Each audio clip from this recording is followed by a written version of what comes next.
welcome back to my channel. If you are new here, my name is Vanessa. It's been a minute since I have checked in. I am now 33 weeks pregnant. And oh, that's Elena back there. And we are on our way to one of my non-stress tests. I'll go a little bit into that a little bit later after our appointment, but we started those already, so these are weekly now up until I have the baby. I hadn't filmed before, I don't know, I just kind of got out of the groove of it, but I figured I should pick up the camera before she's born and get some footage on it just for our, you know, just for a check-in and for memories for our sake too. But here's, I don't know if you can really see the bump, but I'm just sitting so you can't really tell. But I'm gonna film inside during the doctor's appointment for the stress test, and then I think she's also gonna do an ultrasound if I remember correctly. I think she said we're doing the non-stress test weekly as well as checking my fluids, so which has to be done on the ultrasound, I believe. So we'll see you in there.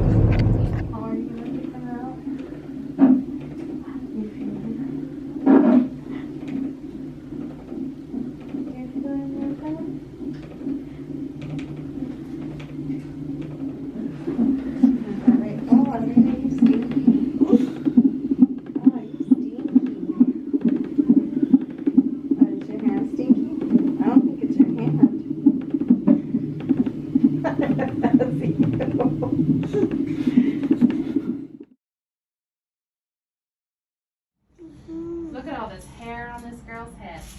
Oh. All this white. See baby Camilla? I see.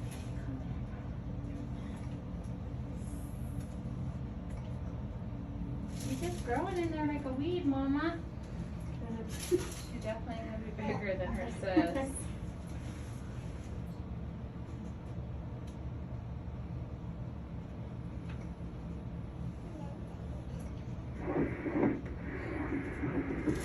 What is that? Baby Camilla.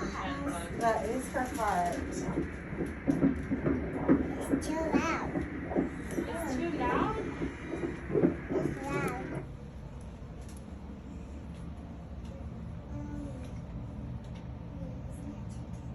Is it too loud, Mama? It's loud. Oh, okay, it's down. I turned it down. She looks good. I'll still put it on the monitor. Good. Okay, just make sure I like her little heartbeat. Okay. You like his heart? 5'10". Oh, really? What was her birth rate? 5'1"? 5'5". Ah, she gonna be bigger. Oh, she already beat you, Mama. It's She's gonna be bigger good. than you. It's gonna be nicer. Ah. Take her home She and- beat you. Yeah, I don't have to worry about staying forever in the hospital. All right, so I did an update after my appointment because it was a rough appointment. It's been like a little bit over a week now since that appointment, and I have had another one which went better than the last.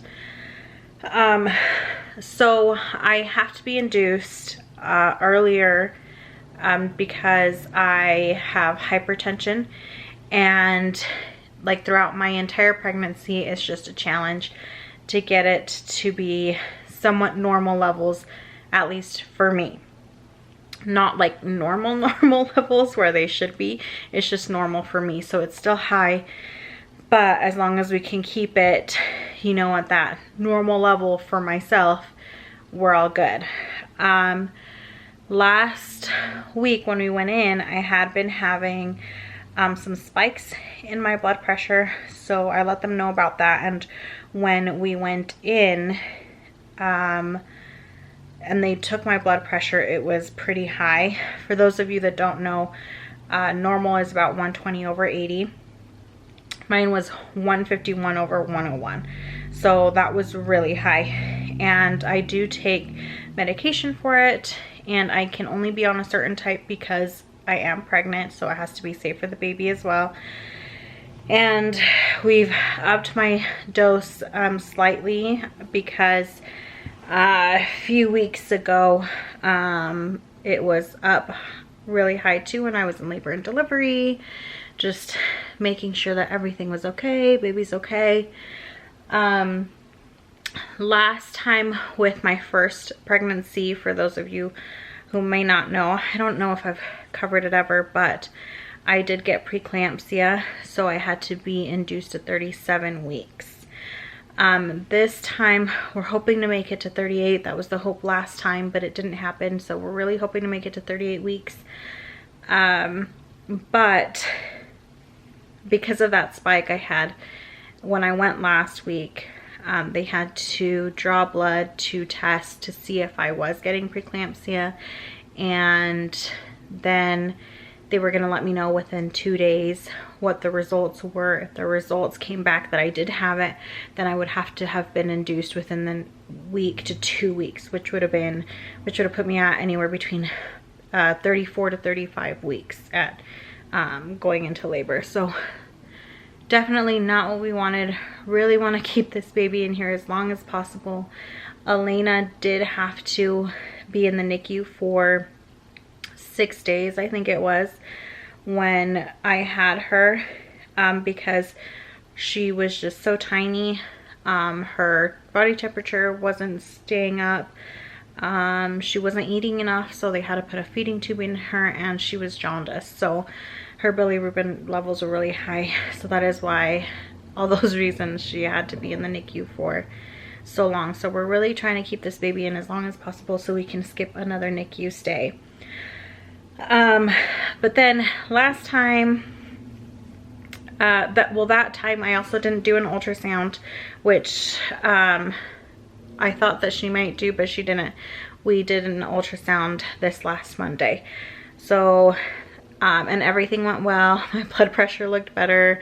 And obviously, like, my test came back, you know, saying everything was good. So we're still shooting for 38 weeks. So we scheduled my induction for May 17th, so which would put me at about 30. So that's 38 weeks and 4 days. Who knows if we'll make it. I'm really praying we do. I'm trying to do as much as possible.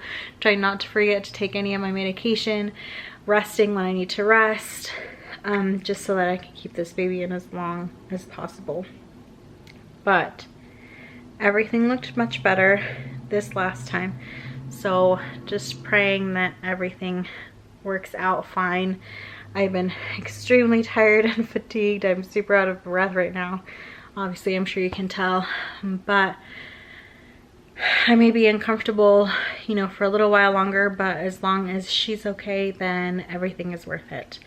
So just wanted to update you there and let you know why the induction needs to happen and all the crazy things happening around this pregnancy, because I know I've gone throughout the whole thing and not really said anything much about it. So there you have it. I know not very many of you are in the same boat, at least that I know. You know, all my friends and everybody that I know have all had pretty normal pregnancies, you know, just normal, I guess. But mine are a little bit more rough, and I am considered high risk. So I also did take leave off from work. So I've been off from work since like the very end of March, the last week in March, and I will be off leave or on medical leave up until the baby's born. Then we'll switch over to my maternity leave. So I'll be away from work for probably at least 6 months. So, and then we'll see where we go from there. But yeah, just thought I'd update you and update the family and friends who aren't aware, because I know a lot of you guys do watch these videos. But anyways, thank you for watching. Thank you for lasting this long in my ramble. And I will see you next time. Give this video a thumbs up if you liked it, and subscribe as well if you did. Bye.